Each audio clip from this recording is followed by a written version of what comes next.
Valdir defendeu. E nós perdemos de 2-1. Então depois ficou uma discussão, por que os caras foram deixar o Mané cobrar o pênalti? Todo mundo está sabendo que ele, né, não podia outro cara bater, mas o Corinthians deixou para ele, entendeu? Então esse foi um outro momento que não foi legal, ainda logo contra quem, né? Aí ele tem uma atuação frequente naquele mês de março, durante a disputa de um confuso torneio Rio-São Paulo, que acabou empatado entre 4 equipes, por causa da proximidade da Copa do Mundo, não teve tempo para o desempate. Quem que acabou empatado naquele Rio-São Paulo? Corinthians, Santos, Vasco e Botafogo. Só os alvinegros.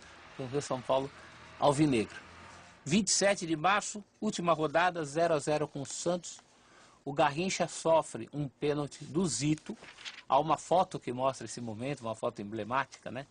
O Zito rangendo os dentes, fazendo o pênalti do Garrincha. Atrás um Rivelino sem bigode, olhando. Uma foto histórica nesse sentido. Você tem Zito, Garrincha e Rivelino na mesma foto. O Corinthians perde esse pênalti com o Flávio. E aquelas coisas que aconteciam com o Corinthians dos anos 60, né? Se fizesse aquele gol de pênalti, seria o campeão sozinho do Rio São Paulo.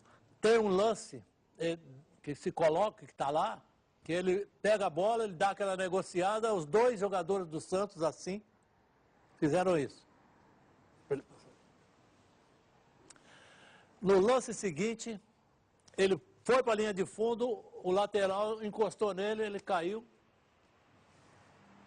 E já saiu dali, maquitolando para a lateral. O marcador já não ia com aquela coisa. Esse lance é característico. Os 2 estão assim, quando ele negocia, os 2 abrem. Você pode falar, porque achou que ele ia sair para cá. Mas não, ele saiu pelo meio ali, foi lá, e não aconteceu nada, foi 0-0. Bem ou mal, foi campeão. O Garrincha é um jogador campeão pelo Corinthians. Ele ganha um 4º de título do Rio São Paulo.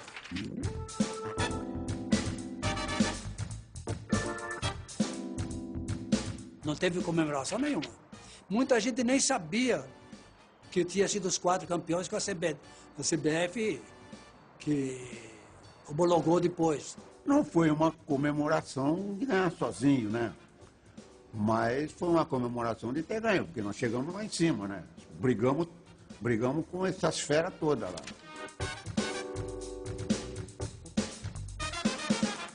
Por poucos que sejam jogos pelo Corinthians, a melhor sequência dele, tanto em termos de datas quanto de rendimento, é justamente esse período em que ele precisava. Era o período de 10 de março a 27 de março, são 17 dias. Né? 17 dias em que o Brasil teve essa ilusão. Hoje a gente sabe que é uma ilusão. Na época, a gente teve 17 dias de certeza. Não tinha por que não convocá-lo, não tinha por que não acreditar que ele pudesse voltar a ser. Né? Então, foi muito fugaz. Mas foi intenso, sim. Foi intenso. A participação dele era efetiva, a sequência de jogos, as boas jogadas, era tudo que se pedia dele naqueles dias. E ele estava cumprindo. Engraçado, ele estreou no Corinthians dia 2 de março. Fez os jogos todos em março. Março, abril, maio, junho. 3 meses depois, ele estava na Inglaterra jogando. O Garrincha era o Garrincha. Havia uma esperança ainda que ele... Porque em 62, ele foi o maior jogador do Brasil. O maior jogador da Copa. Mesmo passando 4 anos meio com problemas, por que não, né? Pelo passado, porque estava no Corinthians, porque era uma desorganização também absoluta, levaram 40 e tantas pessoas, você que não tinha a certeza de uma seleção. Não é? Então o Garrincha não era o cara da Copa de 62, por exemplo, quando ele decidiu. Né?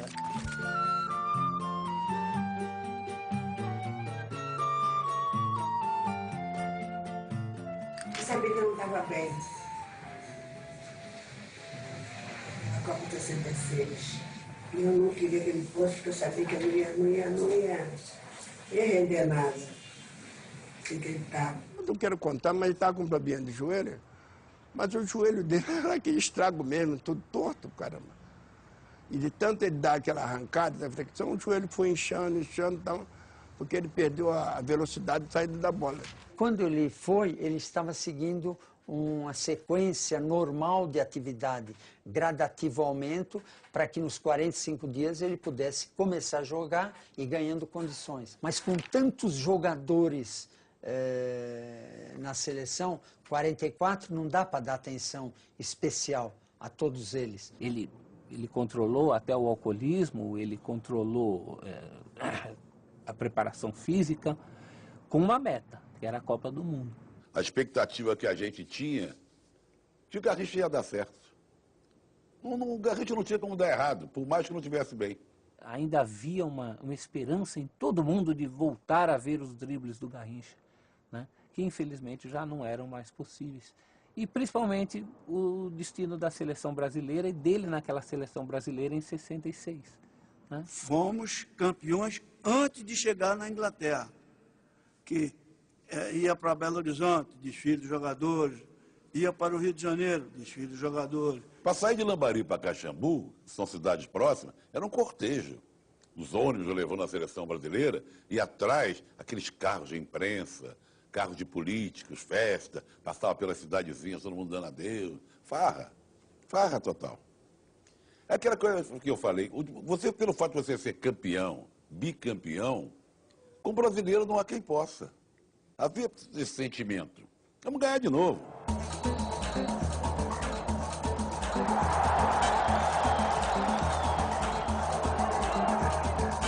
Esse jogo, o Garrincha até que jogou muito bem. O Pelé, como eu falei antes, o Pelé já não estava tão bem fisicamente, já sentia uma contusão que veio se arrastando, mas como era o Pelé, nós temos confiança. Inclusive, contra a Hungria, o Pelé não jogou, porque para poupar o Pelé para os outros jogos. Aí perdemos da Hungria 3-1. Sim, senhores. Paulo Henrique conseguia fazer um pênalti com toda a categoria que Deus lhe deu. Nós tínhamos que ganhar de Portugal de mais de 3 gols. E logo no início do jogo, o Pelé já não estava muito bem. Pegaram o Pelé bem, porque foi o Coluna e o Vicente. O Pelé driblou o Vicente, veio o Coluna e pegou no joelho do Pelé. Aí o Pelé não pôde jogar na época, não existia a substituição, tinha que jogar machucado qualquer. O Pelé foi enfaixado, saiu, voltou, mas o Pelé começou só a fazer número na Copa, porque condição física ele não tinha mais.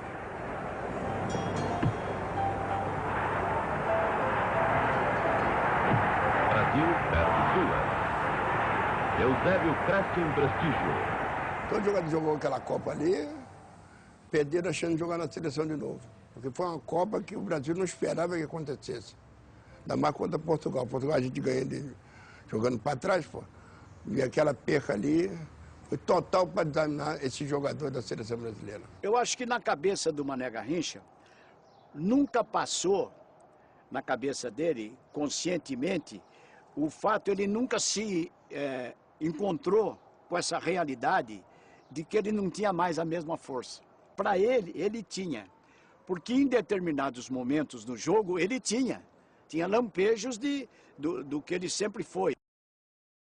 Do que a gente viu, do que foram as carreiras, pode parecer muito claro que era melhor ter apostado numa renovação.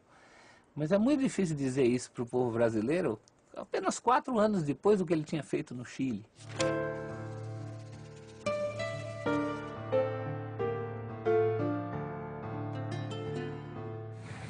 Que você me jogou. A gente não vai te arrasar, né? E não vai me arrasar, mas não vai me deixar bem também. Depois daquele campeonato mundial lá, ele não era o mesmo cara. Houve um arraso total na seleção brasileira. Ele, quando veio para o Rio de Janeiro, fui lá em Pau Grande encontrar com ele, porque era meu amigo diário, assim, não estou conversando aqui. Eu gostava muito dele e gostava muito de Jair Marinho. Ele contava a historinha dele, eu segurava a peteca dele. Mas ele não era o mesmo jogador, já estava desistindo de jogar futebol. Ele não tinha a mesma arrancada, não tinha a mesma vontade de jogar. Você tem que ter vontade de jogar, pô. É a sua profissão. Quando você perde a vontade, pode encerrar.